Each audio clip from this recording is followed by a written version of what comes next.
What is going on, guys? Normac here, and yep, we've all heard the news circulating that AT&T is thinking about selling off Warner Brothers Interactive, and everybody is talking about it. Everybody's nervous about it with good reason, but I want to give some clarity into why we shouldn't panic just yet.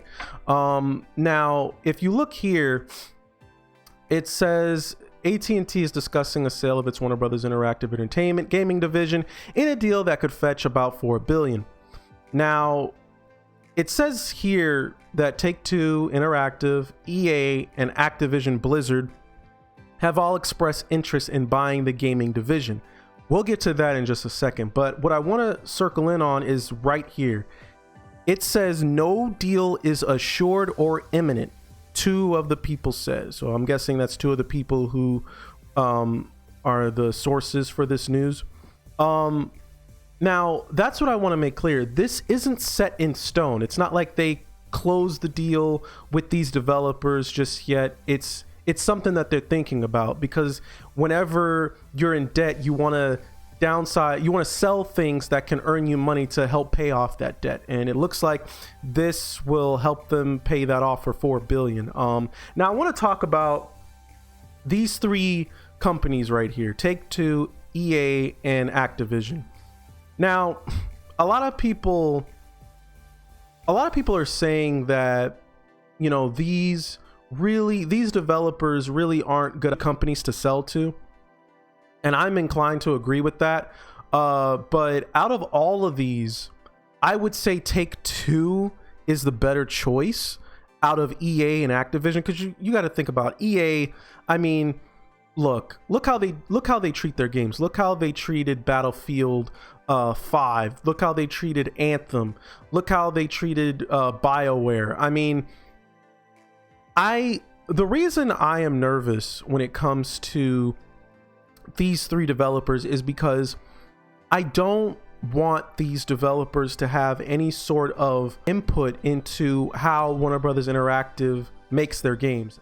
If this is true, I do hope that whoever AT&T sells to will allow developers like NetherRealm, like Rocksteady, to create the game that they want to make and not insert unnecessary things into their game.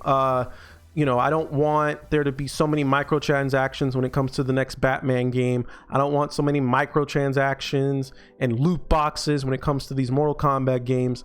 But all I'm saying is that I think that we shouldn't panic. Nothing is final yet, and it's interesting to me that AT&T is willing to sell off all these assets, and it's almost to me like, yo, well, maybe you shouldn't have bought Time Warner. Maybe you shouldn't have, you know, paid $85 billion in this acquisition of Time Warner. But they did, and they own Time Warner, and now they're selling off all these assets. You know, it's an interesting thing, and my take on this is that we won't know for sure probably within this year.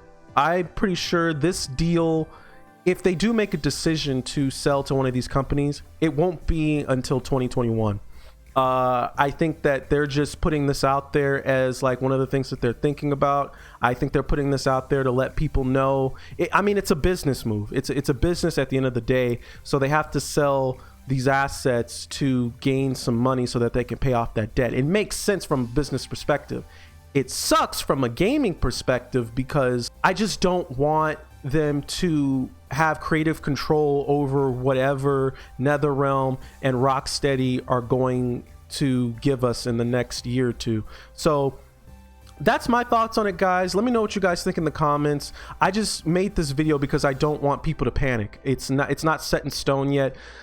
The truth is that there is no deal that is assured or imminent. So, you know, maybe this can be a developing thing that maybe they won't sell. Maybe they can somehow make some money elsewhere from another asset that will give them enough money to pay off that debt. But yeah, let me know what you guys think in the comments, guys. Remember to like, subscribe, and I will see you guys later. Peace.